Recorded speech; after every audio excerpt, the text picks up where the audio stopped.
Hello guys, good morning. അപ്പോൾ ഇന്ന് എഴുന്നേൽക്കാൻ കുറച്ച് ലേറ്റ് ആയിട്ടുണ്ട് കേട്ടോ. അപ്പോൾ നേരെ മുറ്റത്തേക്ക് പോയപ്പോൾ നല്ലൊരു ക്ലൈമറ്റ് ആട്ടോ. മഴയുടെയും വെയിലിൻ്റെയും ഇടയിലുള്ളത് നല്ലൊരു ക്ലൈമറ്റ്. പിന്നെ ഞങ്ങളുടെ സുന്ദരിയായ ചെത്തിപ്പൂ പൂവിട്ട് ഉണ്ടയായി നിൽക്കുന്നുണ്ട് കേട്ടോ. നല്ല ഭംഗിയില്ലേ കാണാൻ. അപ്പം കുളിച്ച് വന്ന് വിളക്ക് കത്തിക്കാണ് കേട്ടോ. പതിവ് പോലെ തന്നെ കിച്ചണിൽ ചെന്നപ്പോൾ ഉമ്മമ്മ ചായയും ചെറുപയർ പുഴുങ്ങി വെച്ചിട്ടുണ്ട്, കോഴിമുട്ടയും പുഴുങ്ങി വെച്ചിട്ടുണ്ട് കേട്ടോ. ഇന്ന് പുട്ടും ചെറുപയറുമാണേ. അപ്പം പിന്നെ കുറച്ച് തള്ള് പ്രതീക്ഷിക്കാമല്ലോ അല്ലേ. തള്ളൽ എൻ്റെ ഒരു വീക്ക്നെസ് ആണ് ഗൈസ്. അങ്ങനെ അതിൻ്റെ ചെറുപയർ കറിക്കുള്ള തേങ്ങയും സെറ്റാക്കി വെച്ചിട്ടുണ്ട്. ആ നേരം കൊണ്ട് ഞാൻ ബ്രഷ് ചെയ്ത് നല്ല ആവി പറക്കുന്ന ചായയും ഒരു കോഴിമുട്ടയും കഴിച്ചു. അല്ലോട്ട് നല്ല ഉറക്കത്തിലാണ്.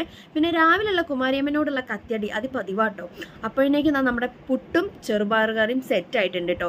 ഇപ്പം നമുക്ക് അധികം മീൻ കിട്ടാറില്ല, അതുകൊണ്ട് ഒന്നല്ലെങ്കിൽ ചിക്കൻ അല്ലെങ്കിൽ പച്ചക്കറി ആയിരിക്കും കേട്ടോ. അപ്പോൾ ഇന്ന് നമുക്ക് എരുന്ത് വണ്ടി പോയപ്പോൾ എരുന്ത് കിട്ടിയിട്ടുണ്ട് കേട്ടോ. അപ്പം നമ്മൾ ഇന്ന് എരുന്ത് കറി കേട്ടോ വെക്കാൻ പോകുന്നത്. പിന്നെ ഞാനും ഉമ്മമ്മയും അല്ലൂട്ടനും കൂടി ചായ കുടിക്കാനിരുന്നു കേട്ടോ. അല്ലൂട്ടന് വേണ്ടാന്ന് പറഞ്ഞ് പാലൊക്കെ സ്പൂണിലാണ് കുടിക്കുന്നത്. പിന്നെ അപ്പോഴേക്ക് അപ്പുസാറിനും വന്ന് ചായ കുടിച്ചു.